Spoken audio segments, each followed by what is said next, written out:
Hi, I'm Dr. David Dobson, and welcome to Conversations. Today, my guest is Dr. Myriam Ertz. Myriam is an associate professor of marketing at the University of Quebec in Chicoutimi.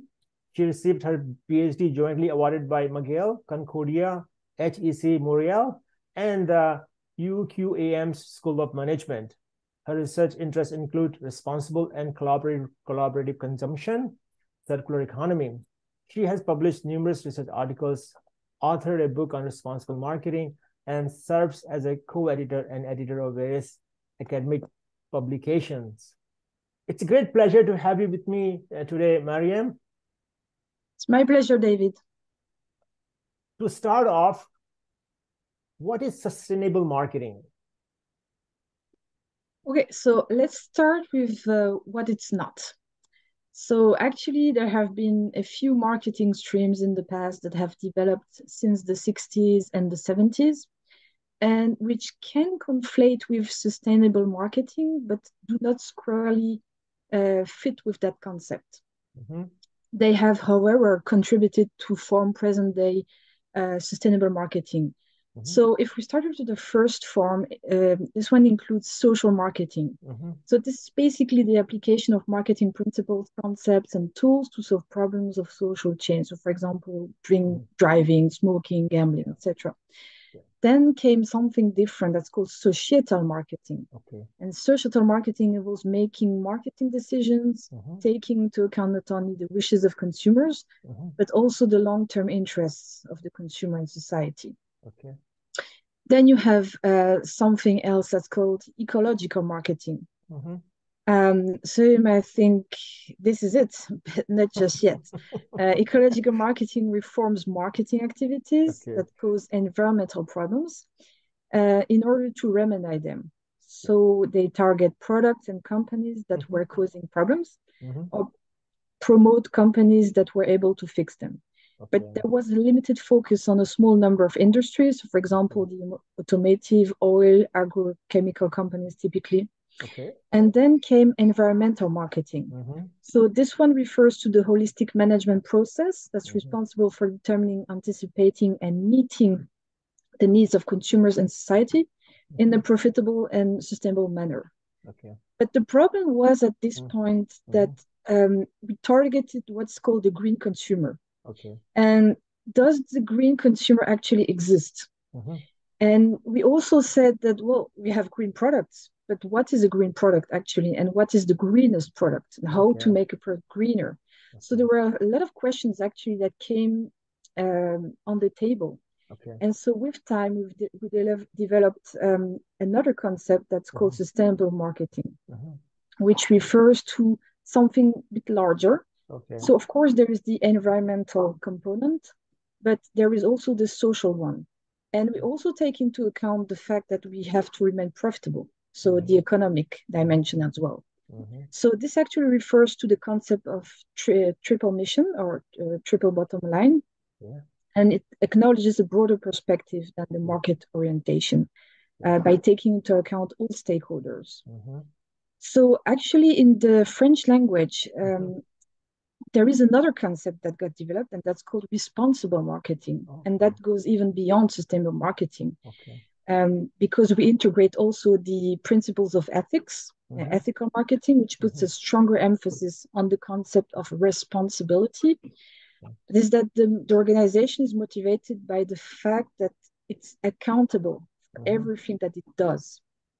And that it risks a sanction one way or another mm-hmm. if it doesn't behave, the way it's supposed to behave ethically, or if it causes harm. So these are basically the different steps. So sustainable marketing is actually even not from the past, but is something that goes now towards something else okay. that's called responsible marketing. Okay, thank you.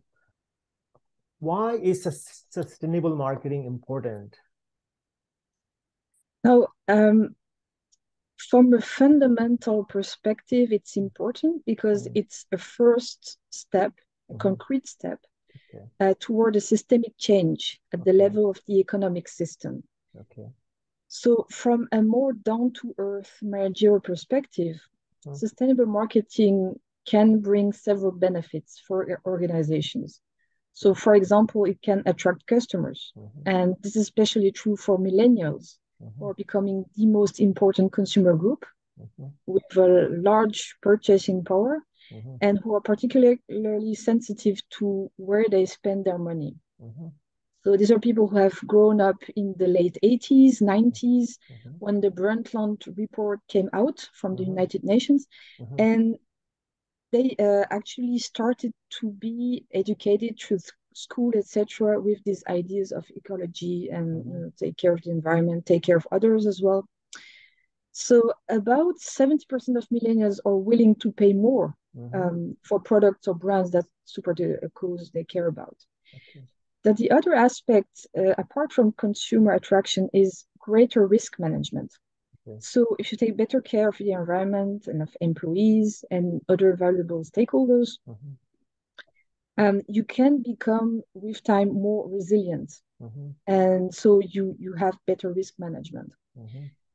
Companies that embrace sustainable marketing also tend to show greater innovation capacities because they have constantly to find new and creative ways to conciliate triple bottom line, which is not an easy thing.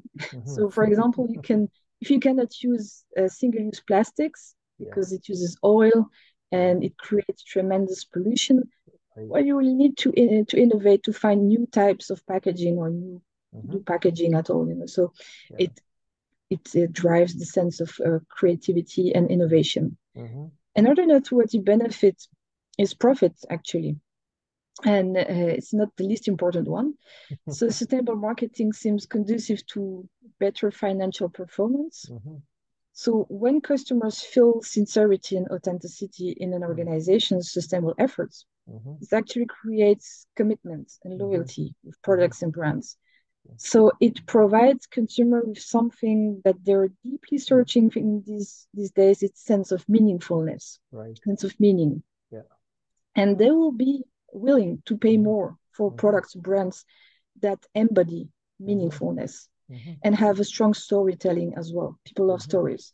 So typically with sustainability, you can craft very powerful stories to attract people and give them a sense of meaningfulness through their purchases.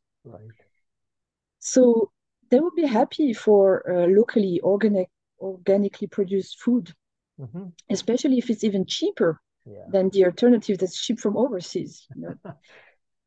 So that's basically all different benefits that you can have as an organization and a customer. Okay, thank you. What drove your interest to sustainable marketing? Now that's a bit weird because I actually came to marketing by accident. It was not on purpose at all. I'm initially a social sciences and humanities student who was more into the study of languages and culture. And notably German, Spanish, Dutch, and English. I don't master all of them equally, but I spent an Erasmus year in Nijmegen in the Netherlands. And initially wanted to be an interpreter at the European Parliament. It's the European institution at Strasbourg. We're very close to the German border. And due to life circumstances, actually, I moved to Brussels, which is the capital of the European institution, but I didn't want to continue into languages. I did actually a master's in international business economics and management, if I remember correctly, the name. And I had one course in marketing. That was the only one.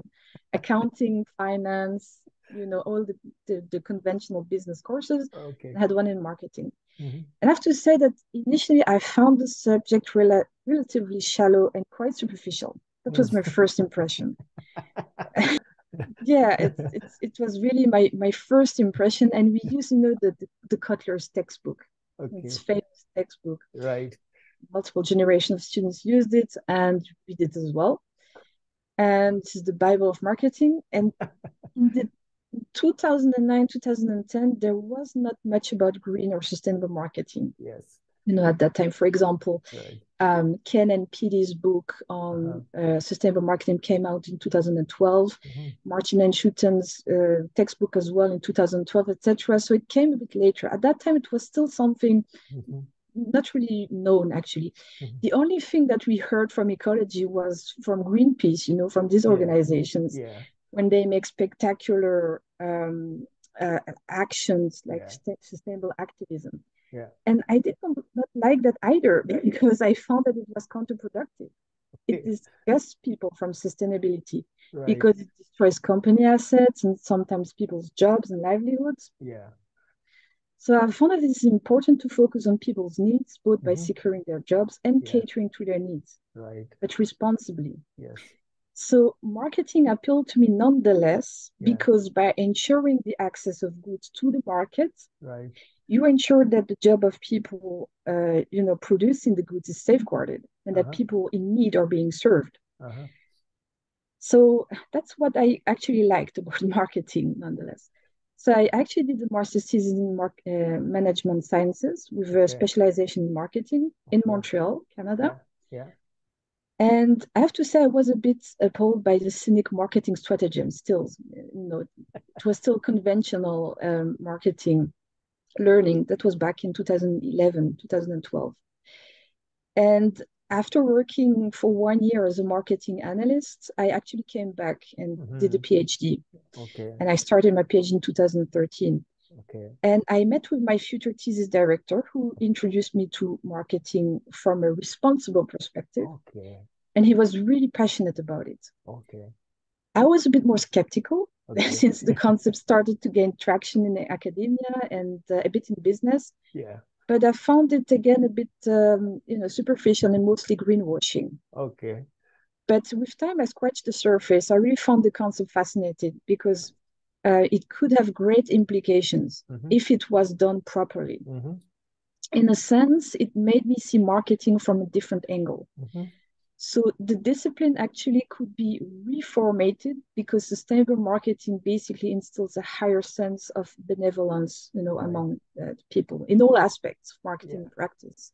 So I found this very inspiring and hopeful, aligned with my values as well. And to improve marketing for the better. And even the Journal of Marketing now with Dr. Moore, they have this special forum, Better Marketing for a Better World. And here I had finally an approach that suited my desire to sustain markets, but in a responsible and respectful manner for all stakeholders in society. So this was really eye-opening, and I haven't stopped actually since then to work in that area.